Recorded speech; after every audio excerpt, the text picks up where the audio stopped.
Assalamualaikum warahmatullahi wabarakatuh. Selamat pagi dan semangat pagi. Apa kabar anak soleh dan solehah? Semoga selalu dalam keadaan sehat dan siap untuk memulai aktivitas belajar.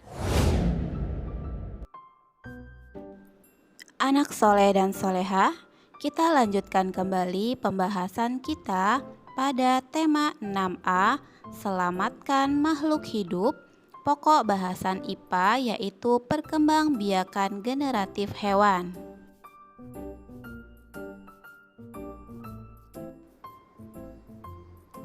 Masih ingatkah kalian apa itu perkembangbiakan?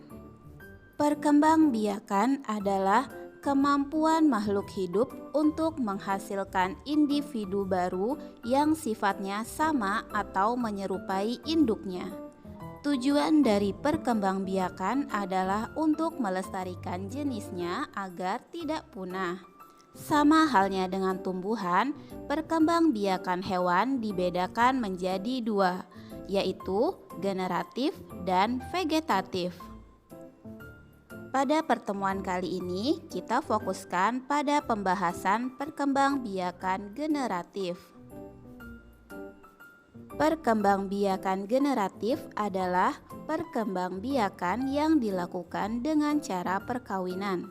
Terjadi jika sel kelamin dari jantan bertemu dengan sel kelamin dari betina.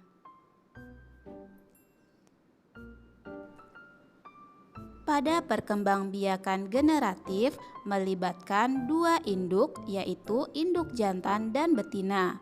Membutuhkan dua sel kelamin jantan disebut sel sperma dan sel kelamin betina disebut ovum atau sel telur.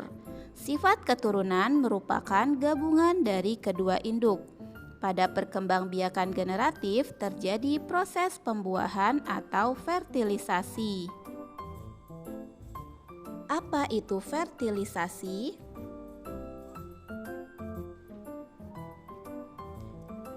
Fertilisasi atau pembuahan adalah proses bertemunya antara sel sperma dan sel ovum.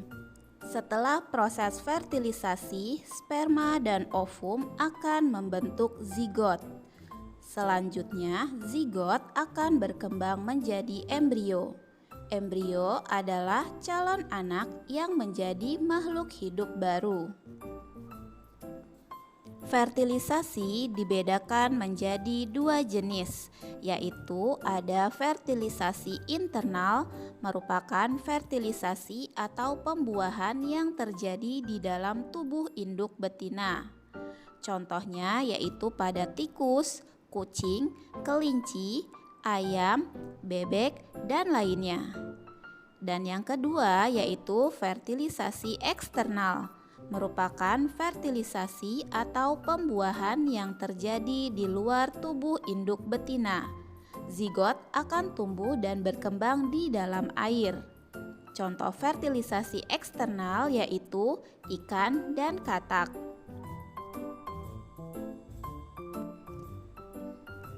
Perkembangbiakan generatif hewan dibedakan menjadi tiga, yaitu yang pertama ovipar, kedua vivipar, dan yang ketiga ovovivipar.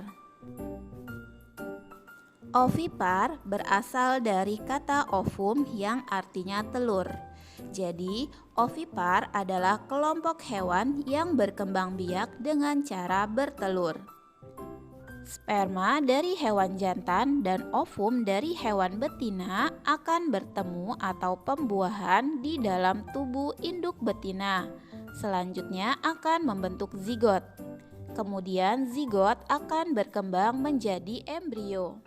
Selanjutnya induk betina akan mengeluarkan embrio bercangkang berupa telur. Embrio tersebut dilindungi oleh cangkang.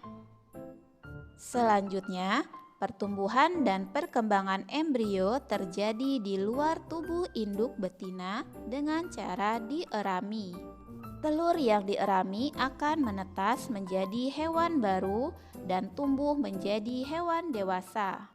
Berikut ini merupakan ciri-ciri hewan ovipar, yaitu tidak menyusui anaknya, tidak memiliki daun telinga, rahim, dan kelenjar susu, serta tidak melewati masa mengandung. Contoh hewan ovipar dengan pembuahan internal diantaranya kura-kura, buaya, ayam, platypus, dan echidna.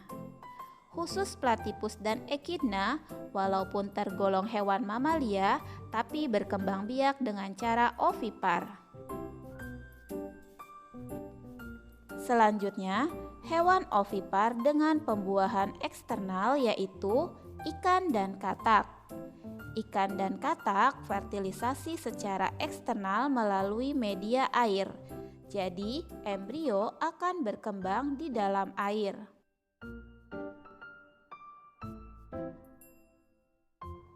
Perkembangbiakan generatif yang kedua yaitu vivipar. Artinya, hewan yang berkembang biak dengan cara beranak. Hewan vivipar dikenal juga dengan sebutan hewan mamalia atau menyusui. Pembuahan pada hewan vivipar terjadi secara internal. Fertilisasi antara ovum dan sperma dari hewan dewasa akan membentuk zigot. Kemudian zigot akan berkembang menjadi embrio. Embrio akan berkembang di dalam tubuh induk betina dan mendapatkan nutrisi dari induknya yang disalurkan melalui plasenta. Induk betina akan mengalami proses mengandung dan kemudian melahirkan anaknya. Lamanya masa mengandung berbeda antara jenis hewan satu dengan yang lainnya. Ciri-ciri hewan vivipar yaitu memiliki daun telinga, rahim, dan kelenjar susu, menyusui anaknya, tubuhnya ditutupi oleh rambut, dan mengalami masa mengandung. Berikut ini contoh hewan yang berkembang biak dengan cara vivipar: kambing, kelinci, gajah, sapi, kelelawar, lumba-lumba, dan paus. Berikut ini merupakan proses melahirkan pada hewan paus.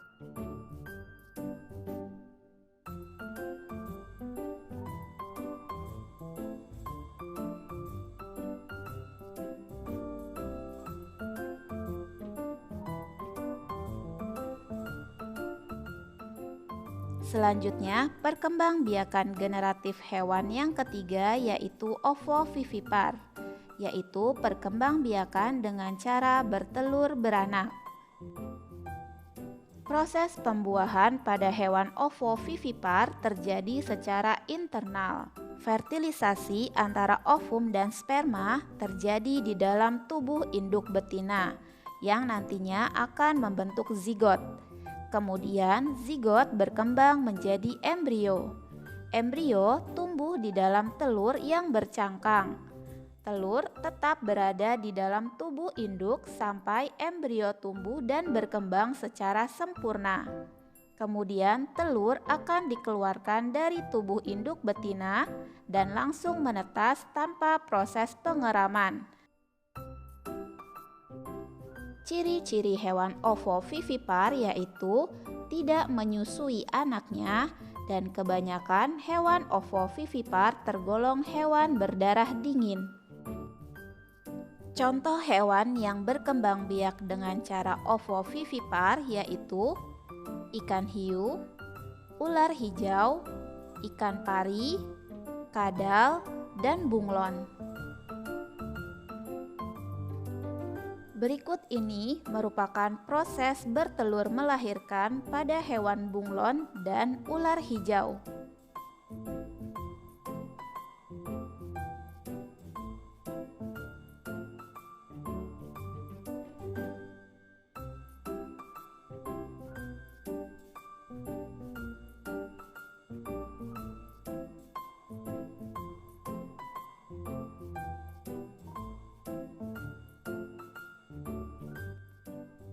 Nah, anak-anak, kalian telah mengetahui cara perkembangbiakan generatif pada hewan.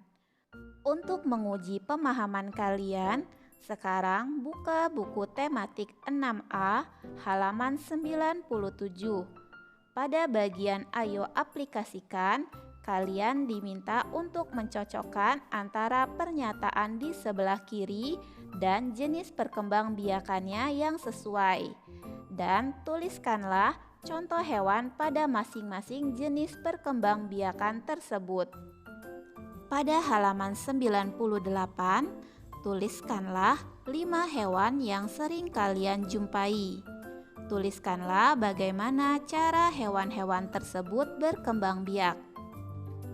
Kerjakan dengan baik, rapi, dan teliti ya.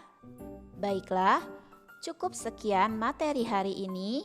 Semoga dapat dipahami dengan baik dan bermanfaat. Sampai jumpa pada pembahasan berikutnya. Wassalamualaikum warahmatullahi wabarakatuh.